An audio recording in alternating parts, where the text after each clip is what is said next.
So tell me a little bit about how you originally began with the association. How did you find out about it? Yeah, well, I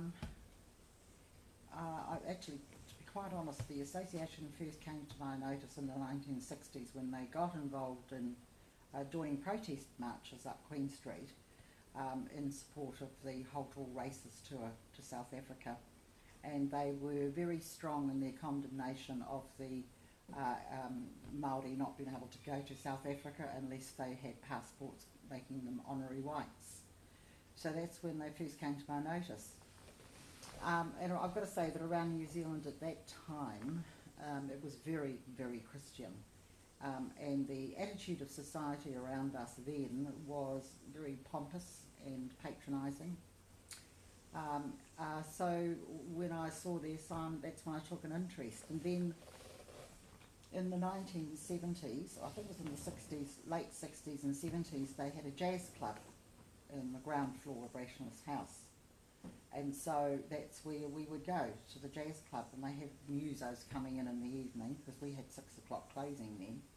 So jazz clubs and different clubs were all over the place, so you could go in there and relax with friends and have a few drinks and listen to some great music.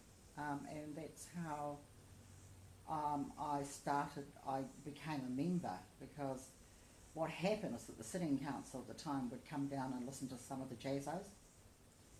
And then if I was there and they had a meeting, I'd slip into the meeting and listen to the speakers.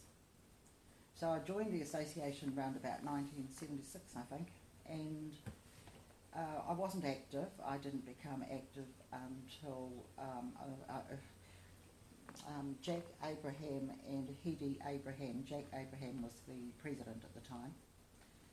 After him, I think, came Athol Morris, who in fact actually was the marriage celebrant for my husband and I. Probably the first rationalist marriage at that time. And then after Athol, I think Bill Cook came not long after that. So that's basically how I became involved. Okay, so you've been involved since then, but you've also been president. So how did that come about? Well, when I became active in Bill Cook's time. That's when I started getting involved with the association and taking a real interest in its fight against, its fight to protect secularism, really, because that's what it was about. It was also non-racist, which was very, very unusual for the time. Because the council members and the members, I mean, they were all thinkers and very, very supportive of Māori in partnership with government and the Treaty of Waitangi. So it was easy for me to become involved with it.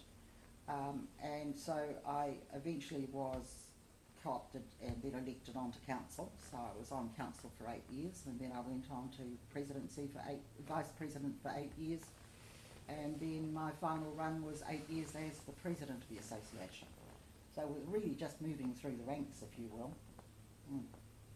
And so we're talking about the aspect of secularism. So I mean, what does secularism mean for you? Separation of church and state.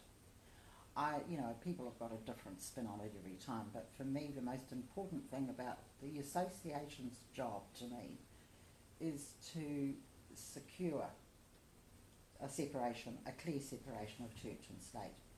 Because in the time since I joined the association, more and more religions have arrived in New Zealand. So, there's religious conflict everywhere. The world has changed in the time since I've been a member of the association, and especially New Zealand. So when you have so many different religions, I know I'll be run for Parliament. I can't remember the name of that one just recently but the Christians come in and they form political parties and they want to get into Parliament. So far in New Zealand that hasn't happened, but that threat is always there. So I think that we need to protect our country from that sort of insidious religious invasion. There's been the accusation that the NZOH is anti-religious, or that there's we're primarily fighting religion, or we're hostile to religion. is that the primary, is that really one of the core ethics, or is it that we want to promote freedom of thought for everyone? I know we should be promoting freedom of thought for everyone, but the atheism has changed. In the early days, you know, in the 30s, 40s, 50s, 60s, the rationalist movement was, in my opinion, quite apologetic towards religion. They would have debates and they would, you know, disagree in a nice, caring manner, where the evangelists and the Christians have always come out straight on attack. They've never pulled any punches, and I was never happy with that. And I was always pushing for the association to become more political, to have a stronger political voice. That, in my opinion, wasn't very popular at all. I still feel that way, and over the last 20 years, we've had what I call militant atheists arrive. Sam Harris, atheist Aaron Ra, who are coming out and taking it to religious organisations, and I think it's not before time, because our voice has been too quiet. And so I really think the association should be doing more and more of this sort of activity, being stronger and louder in their disagreement of any religious movement taking control of a country. So our focus or we've been trying to change our focus to be an external or more activist organisation. I mean, although that's a work in progress, but so what I'm hearing here is that you'd really like to see that be promoted, and that we're more of an activist organisation, you know, promoting freedom of belief and promoting rationalism. That's right. So freedom of belief, freedom from religion, freedom of religion. We have more and more migrants coming into New Zealand. Are they being told about rationalism? Have they been told that we have the right to have no religion in New Zealand? I don't think so. So all of those things have to be addressed. So that means that we have to put submissions and present policies to Parliament to make those changes, so that when migrants come in, they're actually educated about what we are, that we are a secular society. So we say we're a secular society, but clearly, there's still holdouts. I mean, the classic example being the religion in schools. So that's been a long-running theme right throughout the existence of the NZRH, right from the early 1900s. I mean, have you had any experience with that area? In religion in schools? Yeah. Yes, I have. You're talking personally? Either personally or yes, well, I mean, that's another thing that made me interested in the association, was that when my daughter was at school at 5, when she was 5 years old, she came home quite upset. And I checked, 40, she's 42 now. And we found out that she was being punished, just like they're doing now. Nothing's changed. The children were going to prayer lessons at 9 a.m, and she was left behind to clean the classroom. So we went down to the school and had it out with the headmaster. We called in the Minister of Education at the time, and that is when they didn't stop the prayers. They had to have them before 9 a.m. I mean, this is 44 years ago.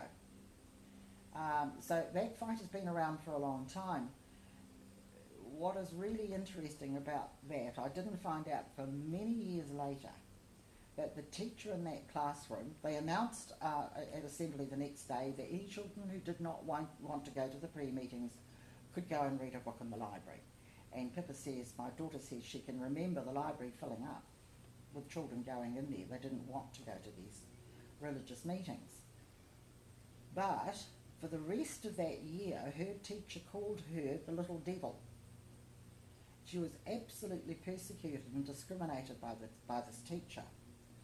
So our daughter never told us that for many years. And I said, well, how are you feeling? She said, well, Mum, I really didn't know what a devil was.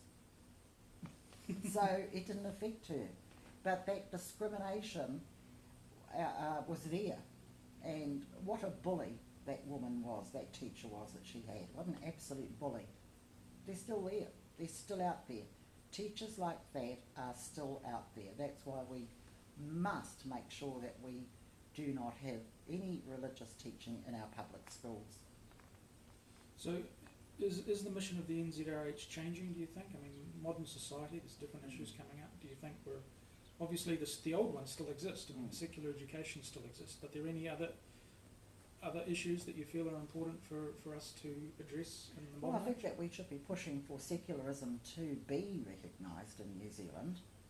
There is definitely that has to be done, because we are